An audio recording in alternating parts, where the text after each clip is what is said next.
Ngayon guys, tuturuan ko kayo kung paano gamitin ang Mob NPC Editor or Mob Editor. Siyempre, ang una natin gagawin is ikakopy natin to papunta sa ating server files.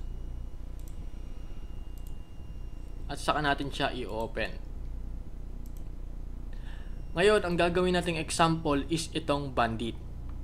Ang gusto natin mangyari is papalitan natin to ng HP, lalakihan natin yung HP niya, at papalitan natin siya ng pangalan at iba pang function.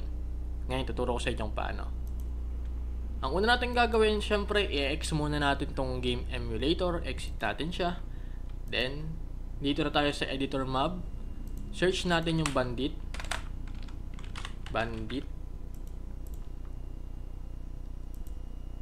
Most likely, ito yan guys.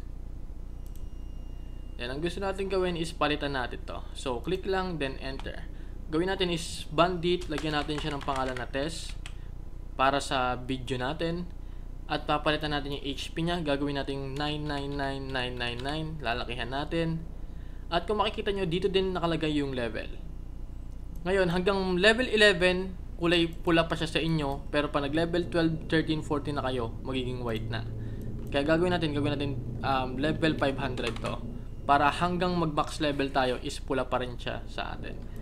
Yung defense, ito nyo din may edit. Kung gusto nyo taasan yung defense ng mobs, yung avoid rate niya, gen time niya, na andito siya lahat ngayon. Ito din yung mga function or mga plugs na pwede nyong gamitin. Ngayon guys, kung hindi nyo natatanong, itong gen item na to is yung drop ng mobs. Saka na natin yan ipapaliwanag sa susunod na video. Ngayon, yung generate money niya, ito yung idadrop niyang pera. So, sabi dito, value is 25 gold yung idadrop niya, 50% rate. So, try natin gawin is 10,000 yung idadrop niyang gold. Then, 100% yung rate. Ganyan siya guys.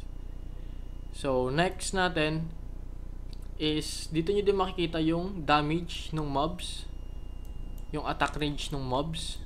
Mostly, dito mo makikita yan sa skill. Minsan may skill din sila at dito din nagbe-base yung damage nila. Gagawin mo lang naman dyan is ganon, then save mo lang. Then save mo to, click mo yung Chrome MLSF, then save file. Then yes.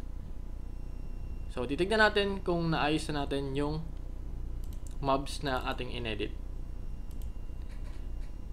Anyway guys, huwag nyo kakalimutan lagi na i-patch yung files after nyo mag-edit. So ngayon bubuksan natin na yung game emulator. Titignan natin kung nabago na yung inedit nating mobs. Ngayon guys, kung makikita nyo, iba na yung pangalan niya. Bandit Taste na yung pangalan niya. At kung i-click mo siya, kung makikita nyo, yung HP niya is 9999 na. At level 500 na yung mobs. Ngayon, pag tinira natin yan, hindi na natin one hit yan. Kasi sobrang laki na ng HP niya. So, ganyan lang naman mag-edit ng mobs. At huwag kakalimutan mag-patch kapag kaya mag-edit ng files. Mapa-item pa yan, mapa-mobs at kahit ano. Lagi nyong ipapatch para maging updated sa server file nyo sa BPS. Saway may natutunan kayo.